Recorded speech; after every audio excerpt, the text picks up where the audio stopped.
आजचा व्हिडिओ पाहूया. आता आजच्या व्हिडिओमध्ये आपल्याला ट्रिक बघायची.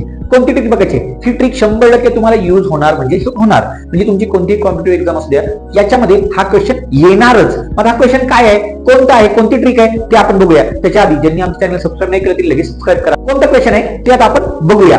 चला, काय 3 dimensional object trick. 3 dimensional object trick म्हणजे त्रिमितीय वस्तू तयार करणे. मग त्रिमितीय वस्तू ज्या आहेत त्या कोणत्या, काय आहेत ते आपण बघूया. आता तुम्हाला क्वेश्चन इथे बघितलं तुमच्या लक्षात येईल की बाबा क्वेश्चन कोणत्या प्रकारचे आहेत. असे क्वेश्चन तुमच्या स्कॉलरशिप परीक्षेमध्ये आहेत, मंथन मध्ये आहेत, नवोदय मध्ये आहेत किंवा कोणत्याही एमपीएससीच्या एक्झाम मध्ये सुद्धा असे क्वेश्चन येतात. तुम्हाला फिरवून फिरून विचारतात. आता यासाठी एकदम सिंपल ट्रिक आहे ते आपण बघूया. आता क्वेश्चन काय आहे ते बघूया. बघा, ते आपल्याला एक असं पेपर दिलेला आहे, त्यामध्ये नंबर टाकून दिलेले आहे. हा क्वेश्चन काय आपण आता व्यवस्थित वाचूया. A paper is folded according to the figure and a die is made, which number will there be opposite to the surface with the number 6. म्हणजे मराठीत त्याला काय बोलायचं बघा, एक पेपर दिलेला आहे, त्याला आपल्याला फोल्ड करायचं आहे आणि फोल्ड केल्यानंतर एक जी आकृती दिली आहे त्याप्रमाणे फोल्ड करायचं आहे आणि त्यानंतर आपल्याला काय तयार होतो, डाय तयार होतो. डाय म्हणजे आपण जे लुडो खेळतो ना त्याला तो डाय तयार होतोय आणि ते तयार झाल्यानंतर काय करायचंय की त्यांनी विचारलंय की 6 च्या अपोजिटला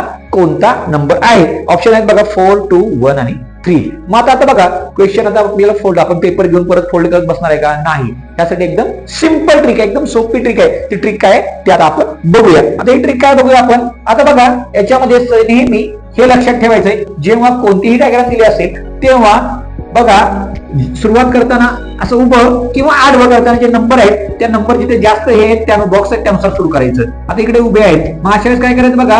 आता इथे 2 दिलेले आहे. आता 2 नंतर याच्या अपोजिटला कोणता नंबर येऊ शकतो, तर आपण एक घर सोडायचंय आणि पुढे जायचंय. म्हणजे एक नंबर सोडायचा आणि पुढे जायचंय. एक घर सोडलं की आता इथं 2 आहे. 2 च्या अपोजिटला काय येणार आहे, म्हणजे 2 च्या अपोजिटला येणार आहे 4. 2 च्या अपोजिटला काय येणार आहे, 4 येणार आहे. ठीक आहे. नंतर सेकंड आहे 6. 6 ला काय केलं, एक घर सोडलं आपण, म्हणजे 6 च्या अपोजिटला काय येणार आहे, 3 येणार आहे. आणि इकडे 1 च्या अपोजिटला काय येणार आहे रे, 5 येणार आहे. मग आपले क्वेश्चन काय विचारलं रे, 6 च्या अपोजिटला विचारले. म्हणजे 6 च्या अपोजिटला काय येणार इकडे, 3 येणार आहे. मग 3 कोणता आहे, ऑप्शन नंबर 4 आहे. म्हणजे आपलं उत्तर जे आहे ऑप्शन नंबर 4 आहे. लक्षात ठेवा किती सिंपल ट्रिक आहे, काही करायचं नाही, फक्त अपोजिट नंबर आपल्याला लक्षात ठेवायचं, एक घर सोडायचंय आणि पुढे जायचंय. आता आपण सेकंड क्वेश्चन बघूया. सेकंड क्वेश्चन थोडा वेगळा आहे. सेकंड क्वेश्चन काय बघूया. If a cube is made by folding the given net, which number will not be adjacent to the number 2? बघा हा क्वेश्चन स्कॉलरशिपच्या पुस्तकामध्ये सुद्धा आहे. तुम्हाला त्या ठिकाणी कळेल की इथे विचारलंय काय बघा, एक क्यूब दिलेला आहे त्यांनी, ह्याच्यापासून तो बनवायचा क्यूब बनवायचा आहे आणि त्यानंतर काय करायचं आपल्याला की त्यावेळेस जी आकृती तयार होईल ती आकृती तयार झाल्यानंतर त्याच्या ऍडजेसेंट म्हणजे काय, लगतचा नंबर, ऍडजेसेंट टू द नंबर हा विल नॉट. क्वेश्चन नीट लक्षात घ्या, विल नॉट आहे इकडे बघा. विल नॉट म्हणजे त्याच्या बाजूला नको आहे असा नंबर कोणता आहे की तो त्या बाजूला नाही असं आपल्याला काढायचा आहे. आता तुम्हाला जसं सांगितलं तसं पहिल्यांदा अपोजिट करून घ्या. आता 1 ला काय येणार आहे रे अपोजिट, 1 ला 6 येणार इकडे, 2 ला काय येणार आहे रे 5 येणार आहे आणि मग इकडे 3 ला काय येणार आहे 4 येणार आहे. ओके, आता हे आपलं झालं. 3 ला 4. आता हे आलं. आता ऍडजेसेंट म्हणजे त्याच्या बाजूला. आता इथे बघा ह्या ठिकाणी फोल्ड केल्यानंतर नेहमी लक्षात ठेवायचं की अपोजिट नंबर हा ज्या नंबर दिला आहे त्याचा अपोजिटचा नंबर हा ऍडजेसेंट नसतो. म्हणजे आता 2 ला अपोजिट कोणता नंबर आहे रे, तर 5 आहे. म्हणजे हा 5 त्याला ऍडजेसेंट नाही, ऑप्शन नंबर 4. मग ऍडजेसेंट कोणता नंबर नाही, तर आपण बघितलं की ह्याचा अपोजिट नंबर हा नेहमी ऍडजेसेंट नसतो, म्हणजे तो या लगतचा नंबर नसतो. माझ्या लगतचा नंबर कोणता नाही रे, तर लगतचा नंबर इकडच्या ह्या साईडचा आणि इकडचा, म्हणजे 6 आणि 3. 6 आणि 3 काय आहे, त्याचा ऍडजेसेंट आहे. पण आपल्याला क्वेश्चन काय विचारलंय, विल नॉट बी ऍडजेसेंट, म्हणजे ह्या ठिकाणी याचं उत्तर आहे ऑप्शन नंबर 4, 5 हे येणार आहे. लक्षात आलं तुम्हाला. आता नेक्स्ट क्वेश्चन ते आता आपण बघूया इकडे. The net of cube shape number die is given below.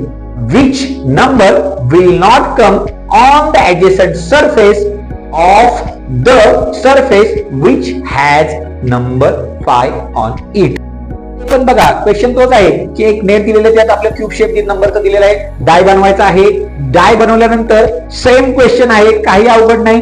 Which number will not come, काय विचारलंय, विल नॉट कम. म्हणजे इथेही सेमच आपल्याला आन्सर येणार आहे, काही अवघड नाही. On the adjacent surface of the surface which has number of 5, म्हणजे 5च्या आपल्याला काय करायचं, ऍडजस्टंट नंबर कोणता येणार नाही ते काढायचं आहे. पहिल्यांदा अपोजिट नंबर काढा म्हणजे तुम्हाला पुढचं काढता येईल. बघा आता या ठिकाणी काय आपण असं आडवं चालू करूया. बघा 4 ला अपोजिट काय येणार आहे, 2 येणार. एक जर सोडलं 2 आलं. त्यानंतर 1 ला काय येणार आहे रे, 5 येणार आहे 1. 6 ला काय येणार आहे रे, 6 ला येणार आहे 3. बघा 4 ला 2, 1 ला 5 आणि 6 ला 3. आपलं क्वेश्चन काय विचारलं इकडे, 5 म्हणजे 5 चा इकडे काय येणार, इकडे 1 म्हणजे आपल्याला 1 हा 5 ला ऍडजस्टेंट नाही. मग 1 कोणता ऑप्शन आहे, ऑप्शन नंबर 2. काय ह्या ठिकाणी काय, ऑप्शन नंबर 2 मध्ये काय 1 हे त्याला ऍडजस्टेंट नाही. तुम्हाला सांगितलं ऍडजस्टेंट कोणते येतात, त्याच्या वरचा आणि त्याच्या खालचा आहे त्याच्या नेहमी ऍडजस्टेंट येत असतो. आणि ह्या बाजूचा अपोजिट नंबर जो आहे तो त्याला ऍडजस्टेंट कधीही नसतो, म्हणजे लगतचा नंबर नसतो. म्हणून याचं उत्तर येणार आहे 1.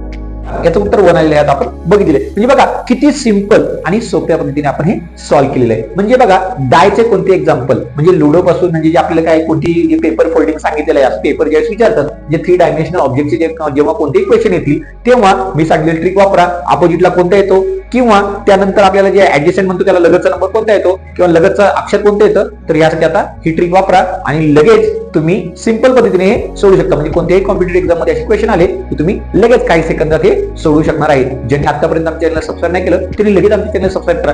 तुम्हाला छान छान ट्रिक शिकायला भेटतील.